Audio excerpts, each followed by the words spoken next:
L'intelligence artificielle, vous le savez, n'épargne aujourd'hui aucun secteur et celui de l'éducation n'échappe pas à cette tendance de fond. Un impact réel de cet outil moderne qui nous fait nous questionner sur la place de l'enseignant dans cet univers où tout bouge à une vitesse vertigineuse. Sa place va-t-elle changer? Challengé aujourd'hui par les différentes IA, il n'est plus comme auparavant seul détenteur de la connaissance.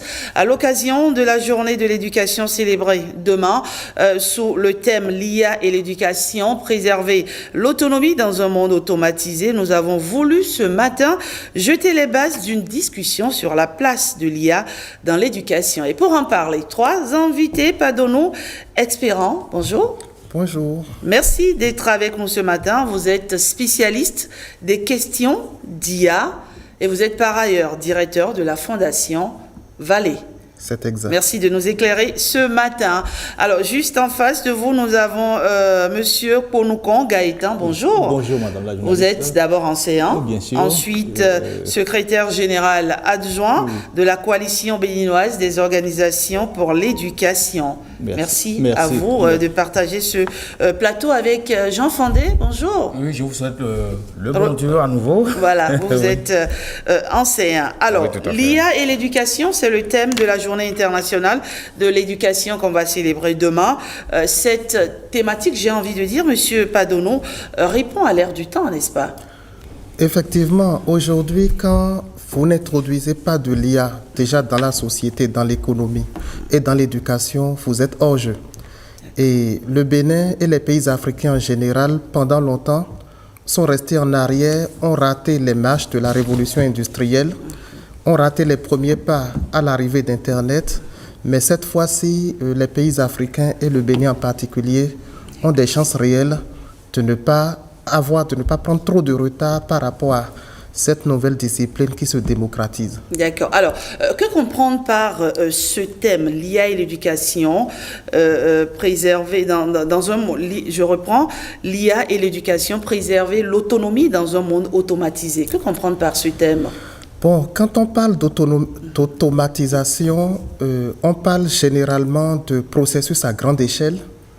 Donc, ce sont des systèmes de fonctionnement où des choses sont mises en place pour que des décisions et des règles soient appliquées automatiquement pour plein de cas possibles, des milliers de cas. D'accord. Et quand on a un système automatisé comme ça, qui est pensé pour être industriel, comment est-ce qu'on traite le cas d'un individu en particulier? Comment est-ce qu'on arrive à traiter les exceptions? C'est un angle sous lequel on peut voir le thème, parce que qui dit IA dit grande masse, dit même règle pour tous. Et comment est-ce qu'on fait quand on met en place une IA, par exemple, dans une classe de terminale pour 40 élèves, mais dont un est, par exemple, l'enfant de Cotonou qui étudie à Niki, alors que l'IA est pensée en Bariba.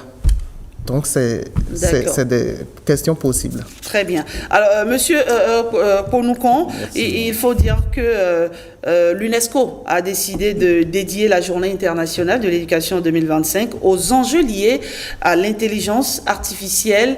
Comment comprenez-vous ce thème, vous? Que vous inspire ce thème? Merci beaucoup, Madame la journaliste. Je pense que ce thème inspire l'innovation et également l'implication de l'intelligence artificielle dans les démarches d'enseignement, apprentissage, évaluation. Et ceci suscite également beaucoup d'interrogations sur cette nouveauté, cette technologie qui doit intégrer désormais la vie des travailleurs comme la vie des personnes en général. Je pense que c'est un très bon thème et qui doit pouvoir permettre également à l'humanité de faire des progrès en avant pour pouvoir évoluer. Voilà ce que je veux dire. Jean Fandé, l'enseignement, finalement, à l'ère de l'intelligence artificielle, vous qui êtes enseignant, comment vous appréhendez ça? D'abord, je voudrais remercier sur ce plateau M. Padonou de la Fondation Vallée pour tout ce qu'ils font au profit du monde éducatif, parce que tout récemment même, il y a un concours de dictée qui a été organisé, comme d'habitude. Ça nous permet d'apprécier, d'évaluer le niveau de nos élèves. Parlant de l'intelligence artificielle, par exemple, par rapport à la connaissance des règles de grammaire, d'orthographe et de conjugaison, vous voyez, c'est difficile. Mais là, parlant des moyens, c'est depuis les années 80 que les gouvernements occidentaux ont mis non seulement à la disposition des enseignants, mais aussi des apprenants, des outils informatiques. Et à partir même du primaire. Mais jusqu'aujourd'hui, au XXIe siècle, ce n'est pas encore facile pour un enseignant béninois de disposer d'un ordinateur, d'un smartphone, d'un téléphone assez efficace pour affronter tous ces défis. Je perçois la nouveauté comme un salut, mais en même temps, il y a beaucoup de tristesse au tréfonds de moi, parce que je me dis que nous avons raté beaucoup de choses. Nous sommes en train, allons-nous encore rater ça? On a dit à une date récente qu'il y a quelques années que celui qui ne maîtrise pas l'outil informatique pendant notre époque, c'est le nouveau Agoudoui, pour ne pas dire l'illettré des temps modernes, et aujourd'hui l'intelligence artificielle s'y ajoute. Pour ce qui concerne mon domaine de français, je pense que ce serait salutaire si on peut effectivement faire en sorte que chaque enseignant, chaque apprenant puisse disposer de cet outil-là. Mais le problème qui se pose, c'est un problème logistique. Vous vous rendez compte que tous les établissements de notre pays ne sont pas encore électrifiés. C'est vrai que les gouvernements successifs sont en train de faire assez d'efforts, beaucoup d'efforts. Même l'électrification des salles de classe, ça fait parfois défaut, il faut alimenter. Je ne sais pas s'il y aura d'autres moyens de le faire. Une chose est sûre, il faut que ce soit d'une volonté politique que se dégage notre connexion avec les données de l'intelligence artificielle pour booster un peu notre connaissance et donc notre développement. Alors, M. Padonou, comment on intègre l'IA dans l'éducation? C'est vrai qu'avec les problèmes économiques ou la limite financière que nos gouvernements ont, il est difficile de, disons, mettre en place à grande échelle et immédiatement de l'intelligence artificielle dans l'enseignement. Et ceci dit, aujourd'hui, on n'est plus seulement à l'ère des ordinateurs qui coûtaient systématiquement 800 000 ou 1 million et qui ne sont accessibles qu'à un nombre infime de personnes. Aujourd'hui, il y a des ordinateurs qui sont corrects et qui ne sont pas si chers. 100 000, 150 000, 200 000. Voilà, 200 000, mais aussi des tablettes sur lesquelles on peut installer des systèmes permettant d'intégrer de l'IA, pas la même IA que celle qu'utiliserait une entreprise de nucléaire, mais qui aurait le b.a.-ba pour pouvoir enseigner, que ce soit le français, les maths, dans les classes de l'école primaire jusqu'à l'université. Et vu la grande masse des écoles primaires, des secondaires, et économiquement, c'est un vrai coût. En revanche, en ce qui concerne les universités, beaucoup d'étudiants aujourd'hui ont des ordinateurs, beaucoup de profs d'université l'ont. Et deux questions peuvent se poser, c'est comment mettre en place peut-être des ordinateurs libres d'accès dans les universités pour ceux qui n'en ont pas ou qui ont des pannes. Et deuxièmement, quels sont les logiciels et quels sont les contenus qu'on met en place? Parce qu'il y a le matériel, le logiciel et le contenu du logiciel qui, justement, on parlait de TikTok tout à l'heure, va définir ce qu'on met dans la tête de l'enfant. D'accord. On a des classes numériques au Bénin.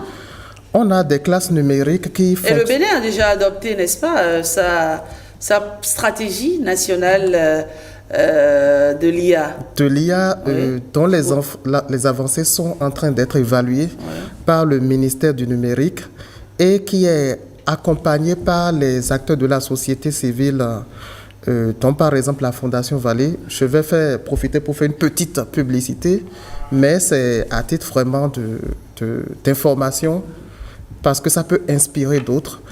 À la Fondation Vallée, nous avons instauré une école d'été sur l'intelligence artificielle qui regroupe 120 jeunes béninois et parfois africains à qui on met à disposition des ordinateurs qui pendant Et il faut se lever tôt pour y prendre part parce que ça se bouscule. Ah ben, il y a 9 Tous les enfants veulent y prendre part. Il y a 9000 candidatures pour 120 classes.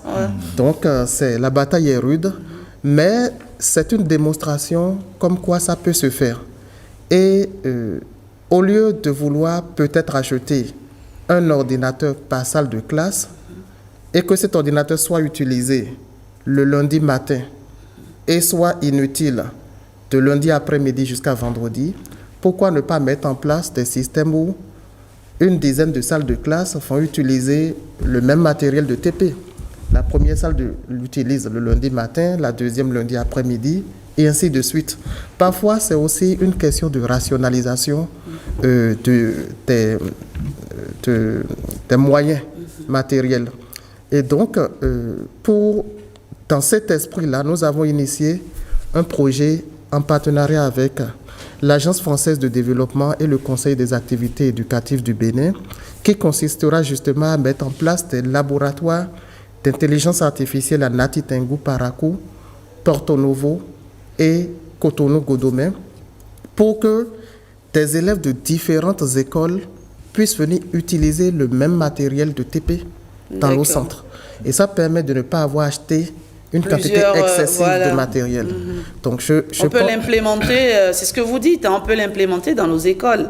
On peut l'implémenter dans nos écoles. Et quand j'ai la chance de voir les autorités, je répète souvent qu'il ne faut pas voir les choses en termes de acheter un maximum, faire le plus gros achat possible, parfois éventuellement pour avoir soi-même une marge plus grande. Bon, là n'est pas le sujet aujourd'hui. Oui, monsieur Konougon. Merci beaucoup. Je voudrais dire que l'utilisation de l'intelligence artificielle dans le domaine de l'éducation aura beaucoup d'impact positif sur le système, dans le sens du pilotage du système éducatif, à savoir la collecte des données, la conception des contenus pédagogiques pour les enfants, l'évaluation également. Il y a aussi d'autres éléments où c'était des tâches très difficiles à concevoir, et aujourd'hui je pense que le système éducatif va véritablement bénéficier de l'intelligence artificielle si les enseignants dans les écoles sont formés pour. Donc il va falloir intégrer l'intelligence artificielle dans les curricula de formation au niveau des programmes.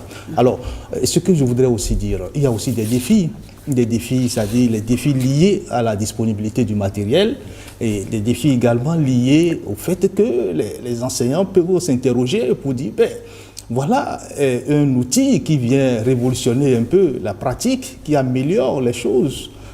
Est-ce que cet outil ne va pas se substituer désormais aux enseignants? C'est des questions que les gens se posent. Mais nous estimons que les enseignants ne peuvent pas être remplacés systématiquement parce qu'il y a des approches, il y a des comportements, il y a d'autres pratiques qui sont extrêmement intéressantes pour que les enseignants ne soient pas systématiquement remplacés. Donc il va falloir faire l'arrimage entre la nouvelle technologie que constitue l'intelligence artificielle et comment associer véritablement cette innovation avec les pratiques des enseignants dans les salles de classe. Je pense moi personnellement que l'enseignant ne saurait disparaître. Oui, voilà. C'est impossible. Je pense plus précisément que l'IA appelle à un changement de comportement. L'enseignant d'aujourd'hui, c'est celui qui se doit d'être curieux. C'est celui qui se doit, ma foi, d'être créatif. On ne va pas forcément attendre les gouvernements pour s'adapter, on va dire, à l'évolution de son temps. Jean Fandé. Oui, tout à fait. Et je saisis cette opportunité pour remercier l'Association des professeurs de français du Bénin à travers son président Roger Kourdoua-Dino. C'est grâce à l'association que moi j'ai été au parfum de ce que c'est que l'intelligence artificielle, et j'estime que par rapport à l'investissement que chaque enseignant va y mettre, ça va être d'une rentabilité phénoménale. Pourquoi? Parce que je veux par exemple préparer, je donne un exemple, une épreuve de lecture. Il faut d'abord chercher le type de test que vous voulez.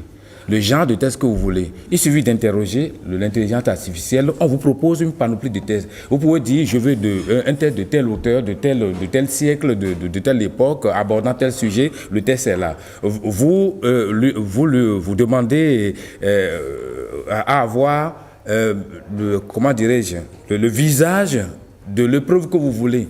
Eh bien, en 1 minute, en 2 minutes, vous avez tout. Et on vous propose, si vous le désirez, un corrigé type. Ça veut dire quoi? Ce que vous allez passer 10 heures à chercher, en 15 minutes, vous avez tout l'élément. D'accord. Et je suis content que monsieur... Ponoucon soit en train de rassurer que ça ne va pas faire disparaître les enseignants dans la mesure où, au contraire, ça va nous outiller davantage pour ce qui concerne le français, à ce que je sache. C'est-à-dire que vous souffrez moins et vous obtenez des résultats plus probants, plus sûrs, plus... Lorsque vous prenez par exemple une application comme Google, et vous interrogez, mais vous avez vous posez telle question, il y a d'autres qui suivent en même temps. Mais je me suis dit même le jour là que c'est une amélioration par exemple de ces premières applications que nous avons eues au niveau de développement de ces données-là. Donc, je pense que c'est un salut. Il vaut mieux, même si possible, économiser de toutes les façons pour avoir un support qui puisse nous donner tous les éléments qu'il faut pour nous libérer des contraintes, parce que ça diminue les veillées. C'est vrai que l'intelligence artificielle ne peut pas encore nous aider à corriger les copies. Non, c'est possible. À corriger les copies des apprenants. Les copies physiques.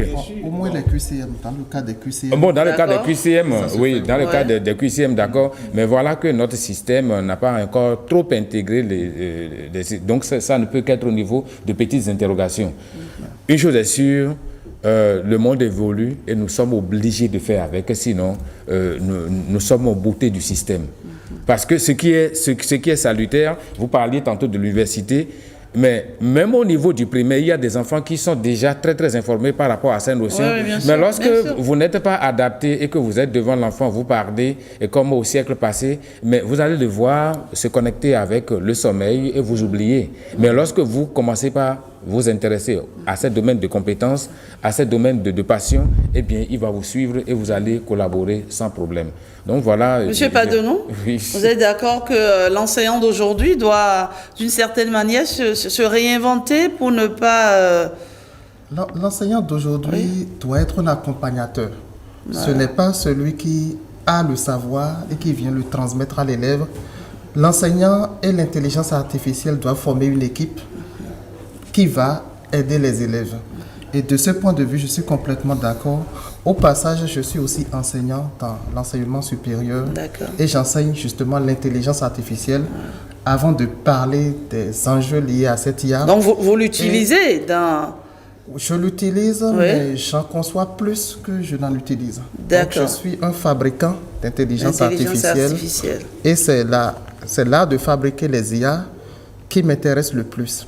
Et quand on s'intéresse à la façon dont une intelligence artificielle est fabriquée, on peut se rendre compte qu'une question fondamentale qui va se poser aux pays africains, c'est comment faire pour ne pas être seulement des consommateurs d'intelligence artificielle, mais aussi être des créateurs d'intelligence artificielle.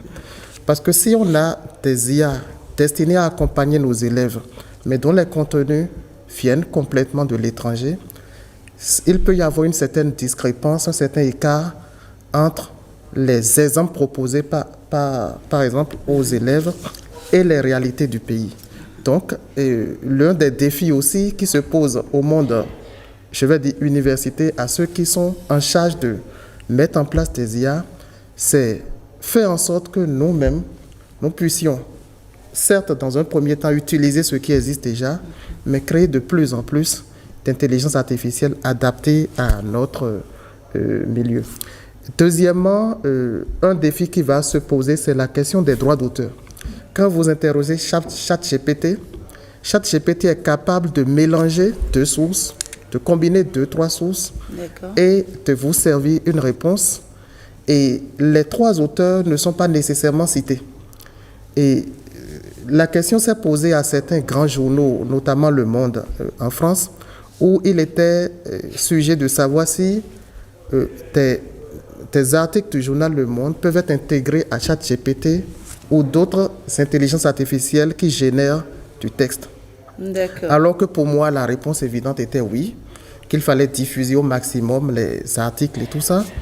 Les journalistes ont posé la question de leur droit d'auteur. Et quand on n'est pas soi-même un peu à la source de la création des IA, on peut passer facilement à côté de certains sujets de ce type. D'accord. Oui, vous avez... Oui, je voudrais dire également que l'IA également est un instrument de développement et qu'il va falloir que les États africains investissent effectivement dans ce domaine parce que, il faut le dire, nous sommes un peu dévancés, sinon très en retard, parce que quand on parle de l'IA, c'est déjà ancré dans les mœurs dans certains pays et que les systèmes éducatifs dans les universités, dans les écoles, se sont déjà appropriés de cette intelligence artificielle-là. Maintenant, qu'est-ce qu'il faut faire? Il faut installer les équipements, il faut former les enseignants à l'utilisation et établir des règles liées à l'éthique de l'utilisation de l'IA pour que, en réalité, l'apprentissage qui doit être beaucoup plus actif ne soit pas délaissé au profit de l'intelligence artificielle, c'est-à-dire que les enfants fassent un peu de réflexion et d'analyse intellectuelle avant d'aller vers l'IA. Parce que c'est en faisant qu'on apprend. On peut se laisser facilement aller à la paresse intellectuelle. À la paresse intellectuelle. Et nous savons également, si vous prenez ChatGPT par exemple, vous lui mettez seulement le titre d'un document, il va vous donner toutes les informations. Alors là, avant, on faisait l'analyse, les recherches, avant de produire les documents. Mais aujourd'hui, les enfants peuvent aller facilement avoir des données dans toutes les bibliothèques en restant seulement sur les téléphones. Donc, il va falloir que nous puissions intégrer déjà l'intelligence artificielle dans nos pratiques de classe et investir énormément dans les écoles, dans la formation des enseignants, pour que nous ne soyons pas du reste dans cette tendance-là. Alors, Jean Fandé, au lendemain de la formation que vous, particulièrement, vous avez suivie, est-ce que vous vous êtes un peu réinventé? Est-ce que vous avez changé d'approche? Est-ce que déjà en classe, vous en parlez à vos élèves? Est-ce que vous l'utilisez d'une certaine manière? Bon, c'est plus facile à évoquer avec les classes du second cycle qu'avec les classes du premier cycle. Oui. Non pas que je les exclue ou que je les sous-estime, mais lorsque vous êtes pressé, vous avez un programme à exécuter. Ces sujets qui viennent nouvellement, on ne peut les évoquer qu'avec les grands, surtout les élèves de classe terminale. Pourquoi? Parce qu'il y a une rubrique qui n'est pas totalement notifiée, mais la connaissance du monde moderne, la connaissance du monde contemporain par rapport à tout ce qui évolue. Vous voyez, c'est à la fois, comme je le disais tout à l'heure, c'est à la fois salutaire et inquiétant par rapport aux moyens, mais je suis rassuré de deux choses, sinon même de trois. Quand le gouvernement actuel avait créé un ministère en charge du numérique, j'avoue que je me suis demandé, mais à quoi ça va servir? C'est plus tard que j'ai compris qu'il le fallait. Donc, ça veut dire que le Bénin avance. Et aujourd'hui, il y a beaucoup de choses qui sont facilitées grâce à ce ministère-là. Deuxième chose qui me rassure, c'est que mon collège de provenance, le CG1 Godomain, n'est pas loin des fondations Vallée, et donc je saisis l'opportunité pour faire la cour, mais bien entendu au directeur. Ça va se faire en off. Oui. Et donc pour que des expérimentations soient déjà faites là à ce niveau, parce que par exemple pour le concours de dictée la fois dernière, nous avons été l'établissement qui a participé en termes de quantité à ce concours-là. Et troisième chose, c'est que il va falloir effectivement rapidement former les enseignants. Il faut trouver le moyen, soit le ministère avec d'autres collaborateurs, pour que nous ayons le B.A.B.A. dans ce domaine afin de faciliter notre approche. Ce serait vraiment salutaire pour le développement, en passant par la facilitation de l'approche trilogique, enseignement, apprentissage, évaluation. Alors, au-delà des copies, au-delà des épreuves, que l'IA peut aider à corriger. Qu'est-ce que l'IA peut encore faire dans le secteur de l'éducation aujourd'hui, pour être plus pragmatique? Pour les enseignants. Oui, pour les enseignants. Aujourd'hui, il existe des intelligences artificielles dites génératives. C'est-à-dire qu'elles vont produire du texte, du son, des images, et etc. Je dis, génère-moi une femme avec un bébé au dos et une bassine sur la tête. L'image est générée.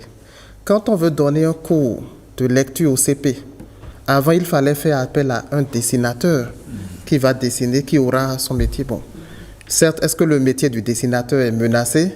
On va se poser la question. Mais en termes d'illustration, l'IA est d'une aide indicible pour les enseignants. En termes d'illustration, que ce soit au cours primaire, que ce soit illustrer des concepts avancés, des concepts parfois très abstraits au niveau du supérieur, on peut générer des illustrations facilement avec les intelligences artificielles d'aujourd'hui. Des intelligences artificielles peuvent être utilisées pour pouvoir faire en sorte que les élèves s'exercent. Il y a par exemple une intelligence artificielle dite Shuri, qui est une application faite par des ingénieurs béninois, qui est la première en termes de radiologie, d'accompagnement des radiologues en Afrique, et qui est utilisée aujourd'hui par des étudiants en médecine, notamment ceux qui font la spécialité radiologie, où on fournit des clichés à l'étudiant qui l'interprète, et l'IA lui dit si l'interprétation est bonne ou pas bonne, au regard de cette IA même, mais au regard également de gens qui étaient experts et qui avaient interprété le même cliché ou des clichés similaires. Donc là, par exemple, dans la formation des radiologues ou des médecins, on a des IA, on a des exemples. La détection de plagiat. Quand un élève soumettait... Avant, vous pouviez copier le mémoire de quelqu'un qui est à l'université de Moscou. C'était une pratique courante. Hein? Voilà, et ça passait, parce que qui est-ce qui ira vérifier tout à Moscou?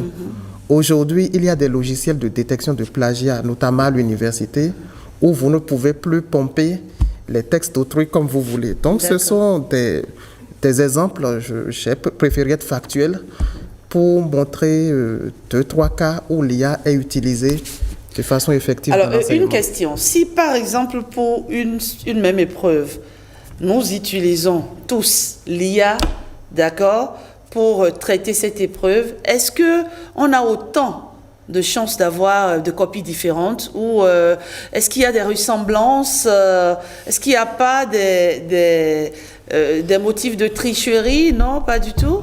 Je ne sais pas si vous comprenez ma question. Oui, la question est comprise. Par exemple, je ne suis pas technicien, mais je vais répondre. Il va au cours de notre formation, il y a 2 mois, grâce à l'Association des professeurs de français, c'est une question d'inspiration, une question de créativité, de niveau de celui qui aborde même le domaine, puisque si je choisis une musique de fond, ce n'est pas la même chose que vous allez choisir.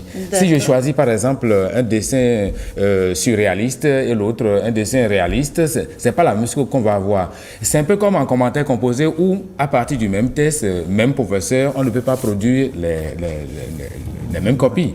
Et donc, je pense que si je me trompe, c'est un peu ça. Parce que tellement, vous choisissez tout ce qui vous convient. Tout ce qui est lié à votre personnalité. Donc, ça m'a rassuré que l'IA ne se départit pas de l'être humain, mais plutôt l'aide à s'améliorer. Ce qui m'inquiète, c'est que, par exemple, on parle de dessin et illustration. Avant, quand on allait à l'école, il fallait savoir dessiner les cartes, les parties du corps, l'appareil phonatoire, ceci et cela. Aujourd'hui, il suffit d'interroger, vous êtes là. Je me suis en train de me demander si ce n'est pas la même chose lorsqu'on dit, par exemple, aux enfants aujourd'hui, on vous achète des poupées plutôt que de vous amener, de vous conduire à en fabriquer. C'est là aussi l'une de mes inquiétudes. Monsieur Padonou. Je rejoins à 95% la réponse du professeur, à savoir si je donne un sujet de rédaction à 3 élèves, et qu'ils vont tous sur ChatGPT et qu'ils introduisent le sujet de rédaction, s'il n'y a pas de risque, le même logiciel va générer 3 différentes copies. 3 différentes copies. Vous lui posez une question, il répond, et vous lui reposez la même question 1 minute après. Il ne donnera pas la même réponse. Il n'utilisera pas les mêmes phrases, il n'utilisera pas nécessairement les mêmes mots, mais généralement, le cœur sera le même. D'accord. Généralement, le cœur sera le même. Quand on est du domaine, on sait deviner d'où ça vient. Voilà, et c'est quand vous êtes au courant de cela, que vous lui reposez la question sous un autre angle en disant « développe-moi le sujet en mettant l'accent sur tel aspect ». Donc, par exemple, est-ce que l'homme et la femme sont égaux? Il va faire un début de dissertation. Maintenant, est-ce que vous pouvez nous faire une distinction entre ce sujet vu en Europe et ce sujet vu en Afrique? Celui qui rajoute, par exemple, cette deuxième sous-question a des chances de voir l'IA l'aider plus à approfondir sa réflexion au regard des cultures que celui qui a simplement plaqué le sujet initial.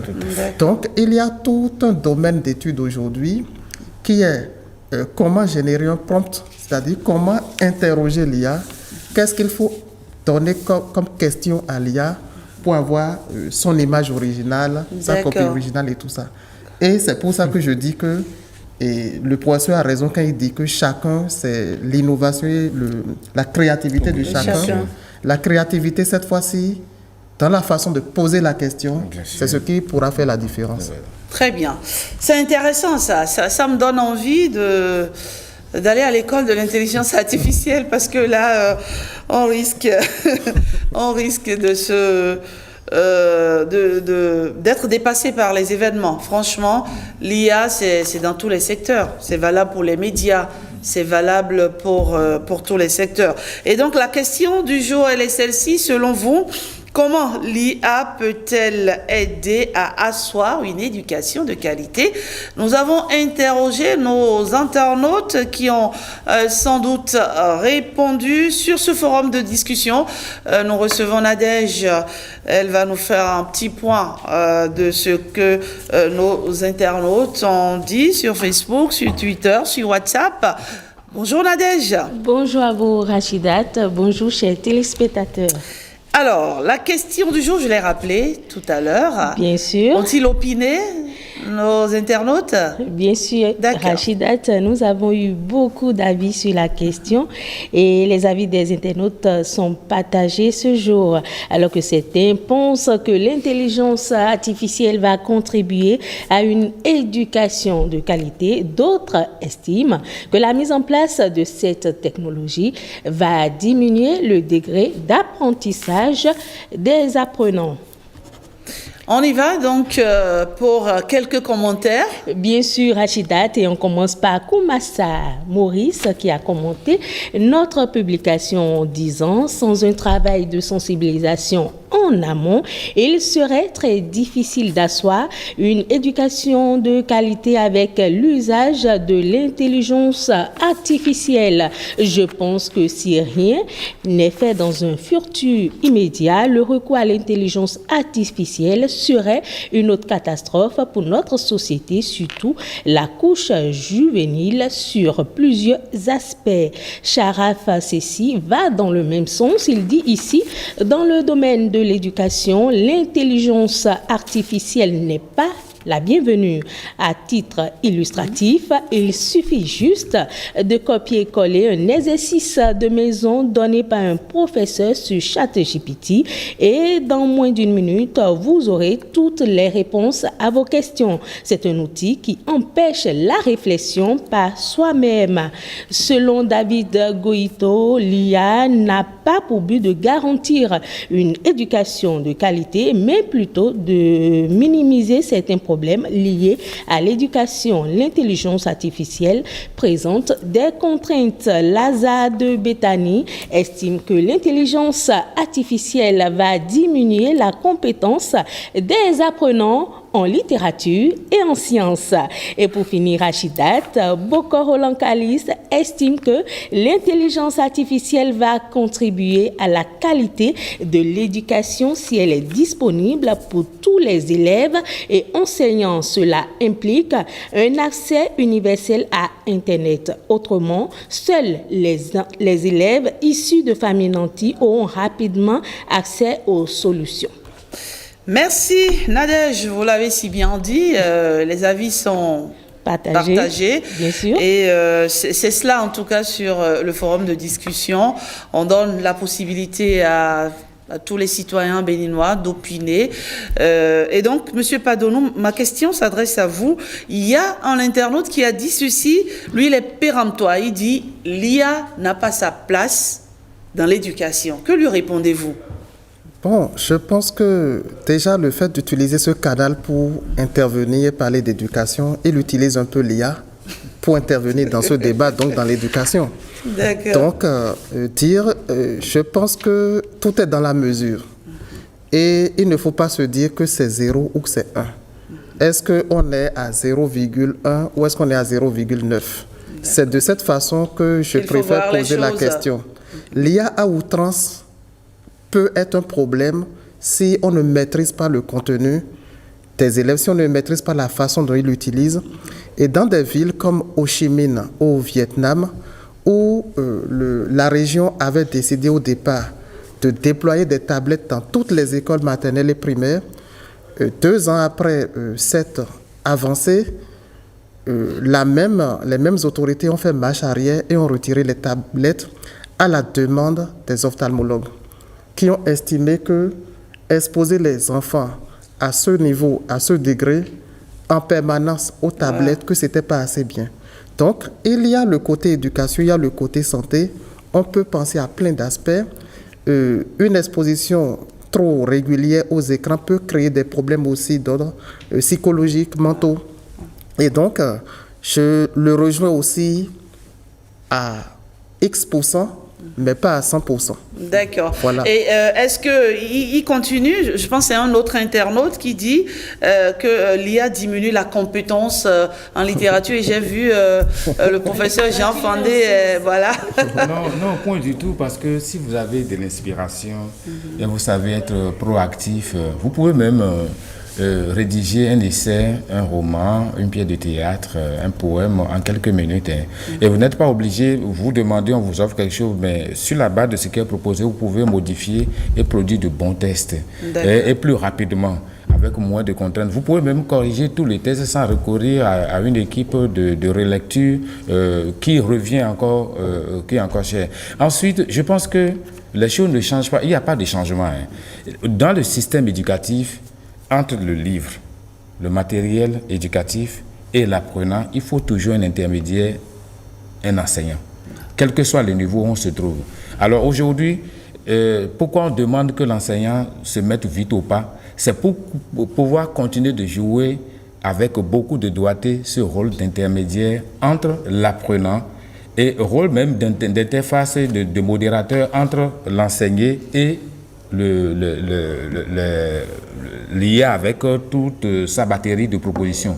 Donc, il n'y a pas de souci à ce niveau. Au contraire, ça facilite, ça améliore les choses et donne en principe le temps de faire autre chose. Par exemple, le sport qui améliore la santé, de se donner beaucoup plus de plaisir plutôt que de passer tout son temps enfermé et même ne plus connaître ou reconnaître sa famille parce que vous êtes trop absorbé.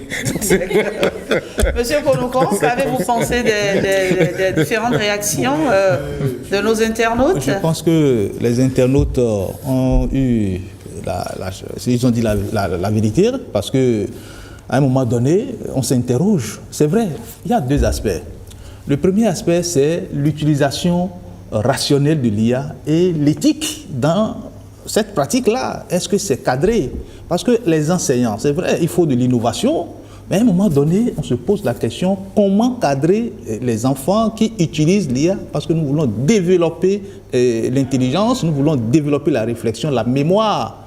Et voilà un instrument qui est très intéressant, qui donne des informations en une fraction de seconde et qui participe également dans le domaine de l'éducation.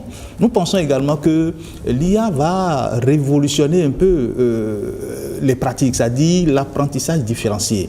C'est-à-dire quoi? Il y a des méthodes d'intelligence artificielle, des conceptions d'intelligence artificielle qui identifient le besoin de l'enfant et lui proposent des contenus notionnels par rapport à ses insuffisances. Je pense que c'est très bien. Maintenant, l'autre défi, c'est comment faire pour que les enseignants soient en phase avec cette technologie et comment faire en sorte... Vous êtes enseignant aussi? Bien sûr. Bien, voilà. C'est là où j'interpelle les gouvernants à ce que la formation des enseignants, c'est-à-dire à la formation. Mais en attendant les gouvernants. Oui, en attendant les. À votre niveau, qu'est-ce que vous faites? Oui, on doit s'approprier d'abord de cette technologie. Les enseignants doivent s'approprier de cette technologie à travers les formations individuelles qu'on peut aller chercher à gauche et à droite, parce qu'il ne s'agira pas de rester en marge de cette révolution. C'est une révolution technologique énorme dans tous les domaines, que ce soit de l'éducation, de la médecine, un peu partout. Et quand vous voyez les avancées, c'est-à-dire ce qui se planifie, vous allez constater que, par exemple, dans le domaine de l'éducation, les enseignants seront peut-être des facilitateurs, pas des détenteurs de connaissances. Pas des détenteurs de connaissances. Les enseignants vont accompagner et également assurer le rôle de développement émotionnel et social des enfants, ce que l'intelligence artificielle ne peut pas faire. Vous voyez un peu. Donc, il va falloir aller dans les contenus c'est-à-dire dans les aspects où l'IA ne peut pas rivaliser nécessairement avec la formation des enseignants à la base. Je suis d'accord avec lui. Et ça me rappelle cette marche des hommes de cinéma en France et cette pancarte sur laquelle c'était écrit « L'IA n'a pas de sentiment ». Oui. L'IA n'a pas d'émotion. L'IA n'a pas de sentiment, mais l'IA arrive à reproduire les sentiments parfois. C'est-à-dire que l'IA même n'a pas de sentiment, mais quand on lui expose des sentiments des milliers de fois et que l'IA remarque comment ça se passe, l'IA est capable d'imiter ces sentiments-là. Et aujourd'hui, on en est à un début. Comment est-ce que ce sera dans plusieurs années? Donc, attention aux limites qu'on met à l'IA. Je ne dis pas que l'IA n'a pas de limites, mais les limites d'aujourd'hui seront dépassées demain. Exactement. Ça va très vite d'ailleurs. Ça va très vite. Ça va vite. Et ces mêmes acteurs de cinéma sont ceux aujourd'hui qui utilisent le plus l'IA pour générer des décors, pour générer du texte, pour améliorer parfois des images qui ne sont pas de bonne qualité. Il s'agissait précisément des acteurs voix off. Okay. Voilà, il s'agissait essentiellement de... Vraiment, c'est un sujet très intéressant et ça nous renvoie, j'ai envie de dire, à nos propres limites. Oui, bien parce qu'aujourd'hui, on ne peut plus faire sans. On ne peut pas faire sans l'IA aujourd'hui. Il va falloir chacun à son niveau, n'est-ce pas? Il va falloir que chacun se remette en cause, que chacun selon son domaine d'activité, n'est-ce pas, aille à la rencontre de l'IA. Oui, c'est déjà fini et ce sera votre dernier mot, oui, votre mot de la fin. Je ne savais pas, mais dans ce cas, ça me va. Je voudrais faire le constat que quand on regarde les 10 dernières années, notre pays a quand même beaucoup avancé dans le domaine du numérique, comme vous l'avez dit, et le domaine de l'IA. On a fait un pas de géant, franchement. Il y a certes la stratégie de l'intelligence artificielle et des mégadonnées qui est venue couronner tout ça, mais un ensemble de choses faites par le ministère, les différentes agences du gouvernement, les acteurs de la société civile que sont la Fondation Vallée, mais aussi des écoles. Il y a beaucoup d'écoles secondaires, supérieures, qui ont pris des initiatives personnelles. Des établissements nous ont demandé, par exemple, de les accompagner pour enseigner l'IA en seconde et en première. Donc, on peut être optimiste en regardant tout ce que notre gouvernement a fait pour promouvoir l'IA et également ce que l'ensemble du peuple béninois fait pour entrer dans cette nouvelle cadence-là. Et naturellement, les limites, on les a un peu énumérées, mais... Merci, Monsieur Padono. Le temps, il court très vite sur 5 sur 7 matin. C'est déjà la fin, Monsieur Ponokon. Merci beaucoup, Madame la journaliste, pour cette invitation. Je pense qu'au Bénin, nous avons fait un pas de géant dans le domaine de la dématérialisation. Nous sommes en train de montrer l'exemple Et je pense également que dans le même sens, au niveau de l'intelligence artificielle, nous devons aussi aller très loin. Toutefois, nous devons veiller à ce que les acteurs soient véritablement formés pour et qu'il y ait une bonne utilisation. Merci beaucoup, Monsieur Konokon. Nadège, on se retrouve demain, n'est-ce pas? Toujours voilà, avec le même plaisir. Jean Fandé, jeudi prochain, Monsieur Padono. Merci, d'être resté à nos côtés de bout en bout. Et c'est fini pour l'émission de ce jour. On se dit à demain. Merci.